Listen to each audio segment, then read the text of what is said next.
Roshni, let's address this issue of AI because, there isn't a conversation that happens today without the mention of the word AI. But I want to understand from you, specifically from an HCLTech perspective and then from an India perspective. HCLTech has also started its AI journey, not just today, but many years ago. In fact, you've got, about 200 plus Gen AI pilots running at this point in time. What's the aspiration? What is the opportunity that you foresee today? So I think it's very important to acknowledge that AI, the journey of AI and different customers, there's a lot of change management that needs to take place. So, as Roland mentioned, the conversations that one has with customers is to get the best out of AI, Gen AI. You have to have your data strategy right. You have to have your cloud strategy right. You have to reflect on your cognitive infrastructure. You have to think about modernization of your environment. So AI is almost like a horizontal, but the solution is very verticalized because it's very important to get use cases for each industry. So, for example, at HCL, we have our AI Force, which is like a service transformation platform, where we are, running POCs, but also recognizing solutions which can be horizontal as well as industry-wise, vertical, very specific. That's very important. I think the piece that is extremely important in the AI journey is, I think, there's a lot of discussion of the investment which is going in. We're trying to focus, I think each organization is trying to focus on the actual return on the investment, which is still, an area which is slower. And that's because change management takes time. Actually, technology, adoption of technology and the impact that it can create in an organization does take time. Let me quickly echo what you said, because you mentioned a couple of good points. You said it starts with a data strategy. This is what people forget. There's no AI strategy without a proper data strategy.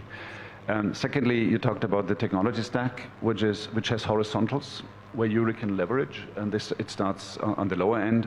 But then the applications are extremely vertical specific, where you look into and see what you can do and build this platform.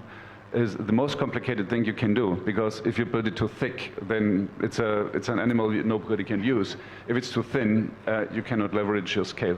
So, and that's the smart way of doing it, and this is exactly the way how I do see technology developing in the future. And also the last piece is that, which we were discussing earlier, is skill required. And this is not skill which is taught.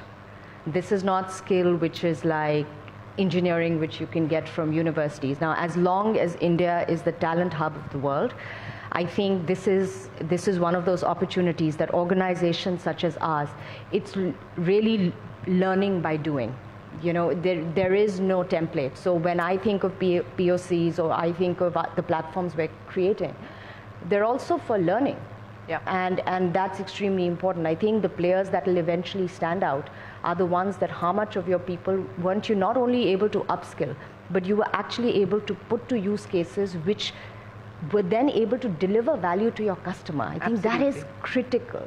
We could be having conversations about AI till kingdom come home. You're right in pointing that out, and many important issues that both of you mentioned there, the lag between adoption and actual return on investment, and I think that is something that we're still seeing the use cases, and I think everyone's still figuring out the use cases at this point in time, and of course doing this at scale is going to be crucial. But let's address the people issue, because at the end of the day, it is about people. And ladies and gentlemen, if you do have questions related to AI adoption, the role that India can play, the region can play, for either Roshni or Roland, please do send them in to us. We would appreciate you engaging in this conversation as well. Let's talk about the people aspect. And I'm going back to Jensen, because the question was asked that, look, what is AI going to do to jobs? And this is the number one question that's asked here specifically in India, given the young population that we have and the jobs that we need to create. And his point was, AI is not going to take away jobs.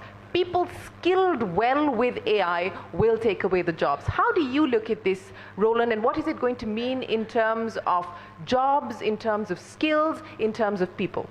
So I fully agree with that. Number one is India, with the exception of India and maybe Indonesia and some other places, we are living in aging societies. So it's really about how to get enough people on the ground in order to sustain our growth going forward. This is a big challenge, and for Germany in particular. So there's a reason why we need immigration. We don't have enough people.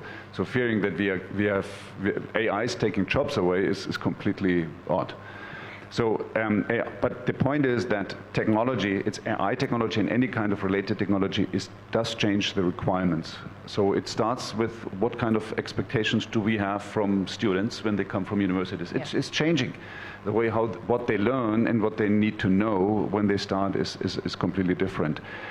Secondly is, I do believe we are going to, and since technology is changing so fast, and this is just about to start, I think we have to go away from a model where you go to university, you study, and then you work, and that what you learned, you can use for the rest of your life. I think you have to study, you work, and then you study again, and do that all over and all over again, because it's changing so fast.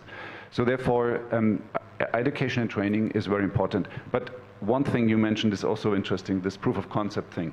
The beauty about applications and software and doing AI applications is that whereas if I want to make a proof of concept for a new hardware, a new PLC, a controller, this is really a lot of money I have to spend. It takes a long time.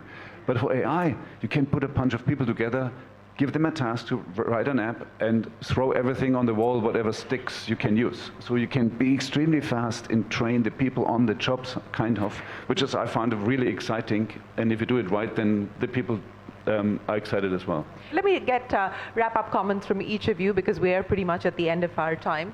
And Roshni, let me start by talking to you about the opportunity. Where you believe HCL is today, and what do you foresee as the next 5 or 10 years, not just with the focus on what's happening in the US and Europe, but also with the focus on what's happening in this region as it gains significance and importance. I mean, India is one of the fastest growing economies today, less than 1% or about 1% of your revenue today, but potentially this could change over the years. So 5-10 year outlook for you. So I think in our industry, 5 to 10 years is a very long time. But I think, where I do think there are opportunities more than IT services for HCL is probably in software. In fact, in this last quarter, we've had our fastest growing year-on-year quarter growth in software, and I think that growing HCL software within India in that market is extremely important. I think it's also important to change the rhetoric written a little bit. When it comes to technology in India, I love the word access. I don't always love the word affordable, because I think affordable alludes itself to be cheaper, or there is a cost arbitrage. And I think the talent of India certainly, lends itself to command a certain premium. And I think that's very important. And then just lastly, coming back to this particular conference, I think for both our countries, just to be, there will always be regulatory hurdles. But I think the organizations that have been around for a very long time understand that the only way to grow is actually through partnerships. Yeah. So I think between both the countries, between companies, having those many more JVs, not JVs, and not just looking at India as a tech center, but of course, as Siemens is, which is R&D and AI, but also taking it back. So when I reflect on HCL and reflect on the fact that we have historically, even today, continue to grow through M&A in different countries. What it's adding is capability, but more importantly, what it's adding is cultural DNA. Yeah. And I think that is very critical. No, and that's the perfect note to close this conversation on collaboration. We had both leaders here talking about the promise and the potential of the bilateral partnership, of the bilateral engagement. We've got a room full of CEOs here representing German business interests looking at India. And I think it's very, very clear that over the last few years, there's been a significant increase in the interest and confidence in wanting to do business with India. So Roland, as we close out, the points of focus, the areas you believe both sides now need to prioritize to ensure that this relationship does live up to its promise and potential. Yeah, and I believe if you really want to win in this market and really take advantage out of it, but also shaping it together for the future, and we talk really about a sustainable growth going forward, I think you have to embed yourself in the market. You have to collaborate, really bring the forces together. We always talk about working in ecosystems. It's not necessarily a joint venture with equity. It can be, but it's really an ecosystem, platform-based ecosystem. You talk about technology. The more partners you have, the more you're adding, and you're increasing the pie rather than having the same one sharing it with more. And the key point is, I do believe that there will be a different kind of innovation happening in India because of the difference in the market requirements, and it's not cheap. It's different. There will be also thanks to software, there will be no compromise on functionality, but still there will be absolutely they have to be affordable. But this combination of without compromising on functionality, but still make it work, that's something you can make only if you scale. And India is a country and an economy where you can scale. Well, scale and innovate at the same time. That is the hope and that is the promise.